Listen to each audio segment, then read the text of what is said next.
Robin Williams and John Travolta played two sports business guys whose lives get flipped turned upside down when the Williams character discovers he has a long-lost twin son and daughter, and circumstance would bring them to have to take care of these kids right in the middle of a very big, important business deal with some Japanese clients. And of course, it leads to zaniness in Old Dogs. This is today's review. It's probably on Netflix. I watched it on Netflix. You know how sometimes Netflix will send you an email like, "Hi, Derek, we added a movie we think you might like." So that's kind of how I came across the movie. I didn't know too much about it before going into it.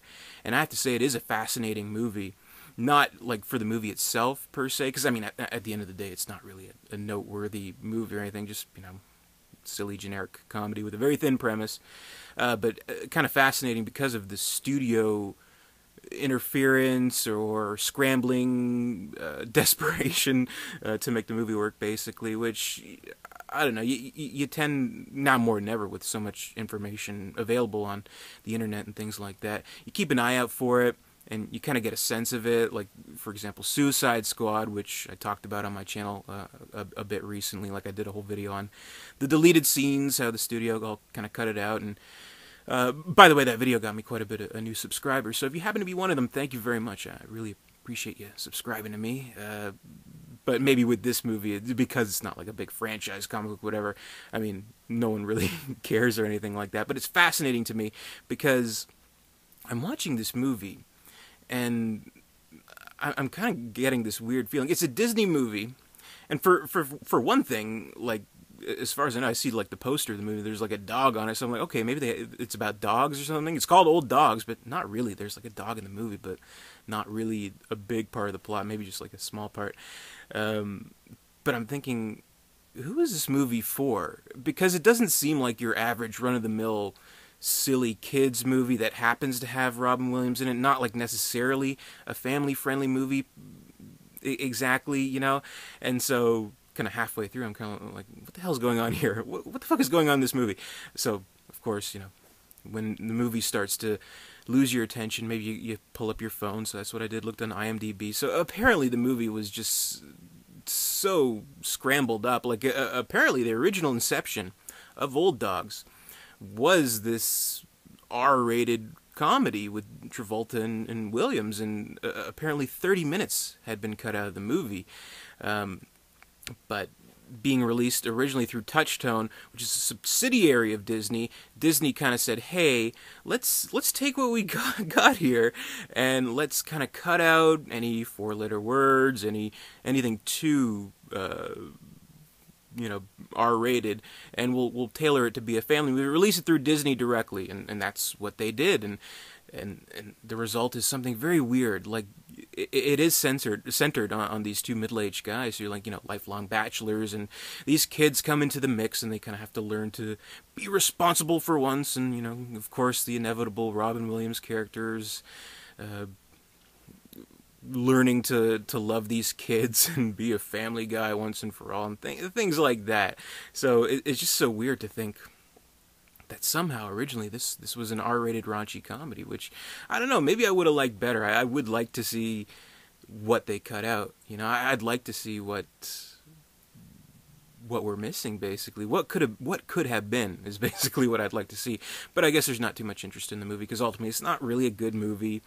I mean, it has its moments. Like, I'll say for sure, I do actually really like the chemistry between John Travolta and Robin Williams. They were friends in real life, and you can definitely tell that there is a camaraderie between the two, and they riff off each other, and it's really good. And I do think it's kind of a funny kind of switch on their known personalities, that for the most part, the Robin Williams character is more of the straight man. He's more of the antisocial kind of guy, while John Travolta's character is really in your face, and he's really excitable and really social and things like that. So they kind of switch their known personas. He's more the wacky guy. The funny thing is, like, the kids are barely in the movie, so you do watch it and you're like, is this a family-friendly movie, or what's going on? Because, like, there's this whole scene where, like, they show a flashback to them going to Mexico and getting drunk, and Robin Williams getting a tattoo and all that stuff, and you're just like, who is this movie for?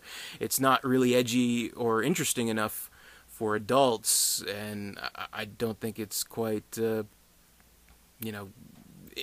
silly and simple enough for kids either. So it kind of goes into this weird middle ground where nobody's happy, unfortunately. But I don't know, there's some funny things here and there. Again, I like the chemistry between the two actors.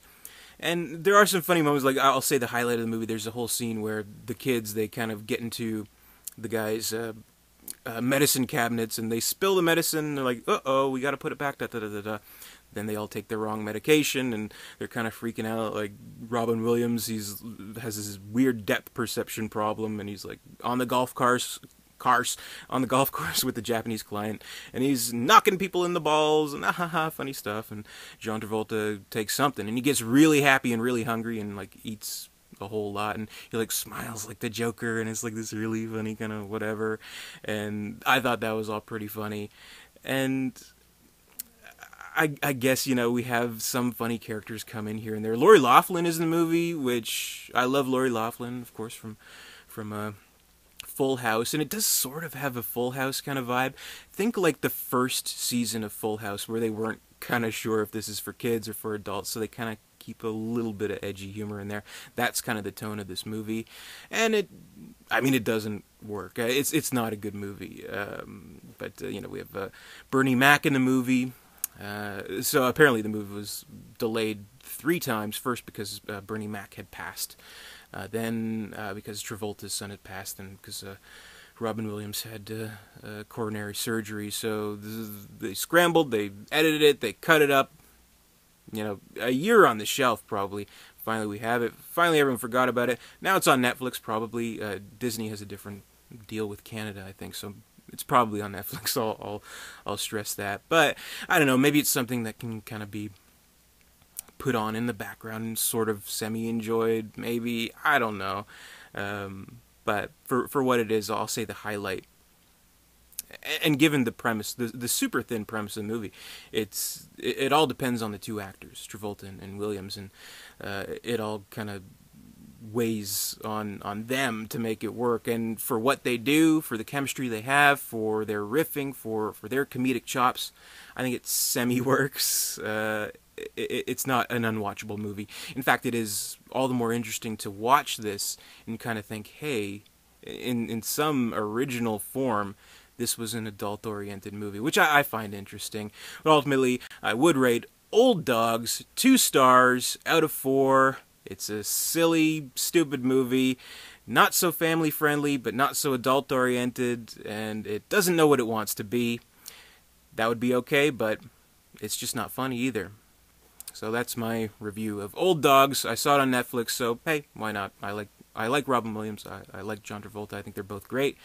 And again, just kind of an interesting backstory to the movie. So sign the petition to get the Old Dogs extended director's cut, the darker version of Old Dogs. But anyway, thanks for watching. Be sure to comment, rate, subscribe, all that good stuff. Visit Derek237.com. And until next time, I'll see you later.